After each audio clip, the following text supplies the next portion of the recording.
Coming up on this week's news, a look at where new travel plazas will greet you this summer. Pennsylvania begins prepping to roll out its new cashless toll structure. And will Maryland drivers pay higher tolls sooner than expected? Hello everyone, and welcome to this week's update of all that's coming down the pike. With summer travel season well underway, several states remain in the process of overhauling their travel plazas, including New York, New Jersey, and West Virginia. In New York, 23 of 27 service areas are being completely rebuilt, a process which began in phases in 2021. Right now, phase 2 is well underway with 11 projects on the board, 2 of which just reopened for summer travel. Those are the Ramapo and Scottsville travel plazas. That brings the total number of rehabbed travel plazas to 18 in New York.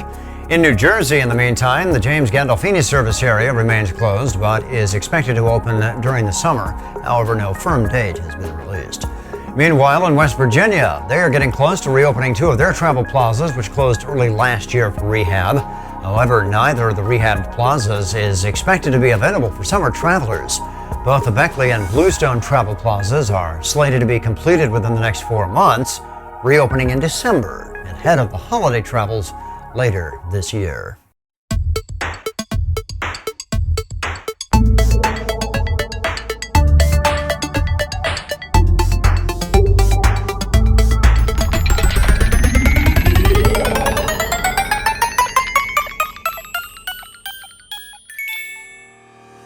Elsewhere, a bill making its way through Congress could bring much-needed money for the construction of truck parking, something that is notoriously deficient for the nation's haulers.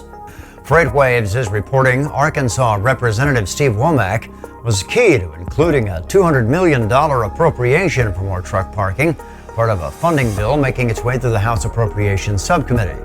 The Federal Highway Administration has called the nation's truck parking shortage a national safety concern, observing 73% of the nation's goods are shipped by commercial trucking, and parking where truckers can rest is increasingly difficult to find. As the state of Kansas is completing its cashless tolling rollout, the Commonwealth of Pennsylvania is getting ready to do the same on the Pennsylvania Turnpike, but in stages, as the PA Turnpike is considerably longer than the Kansas Turnpike.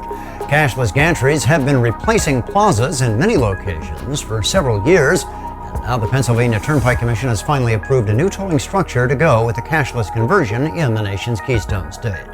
That new rate structure will take effect system-wide in January 2025, and it will include the complete conversion of the eastern segment of the PA Turnpike to open-road cashless tolling.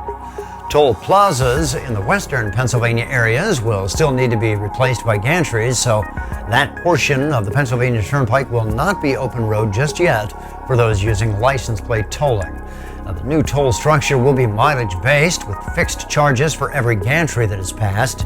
In western Pennsylvania, that will be a per-plaza charge until the gantries are put in place. For E-ZPass customers with regular passenger cars and the like, the new rate breaks down to about 7 cents per mile with a $1.09 charge per gantry or plaza.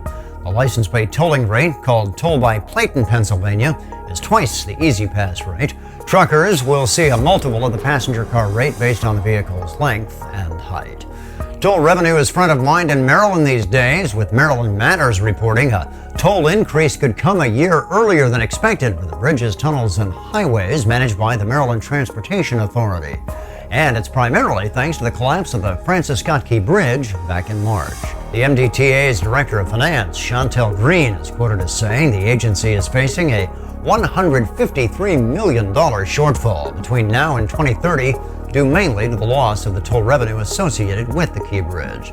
Green told Maryland Matters it is likely a toll increase will have to come in 2028 instead of 2029 in order to meet minimal requirements for debt service obligations, which now face funding shortfalls due to the loss of the bridge.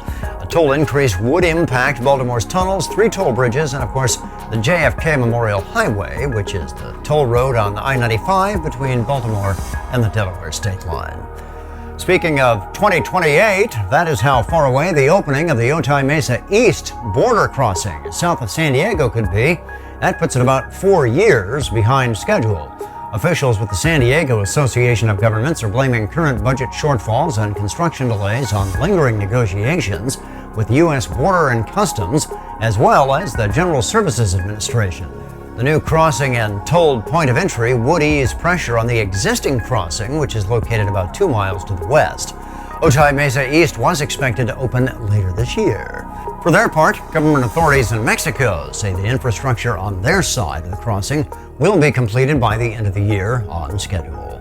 That brings us to the end of this newscast, but join us again next week as we begin taking a look at summer travel attractions which just happen to be near toll roads. Until then, drive safely, remembering once again situational awareness. Thanks again for watching from all of us at Turnpikes.com, the Turnpike.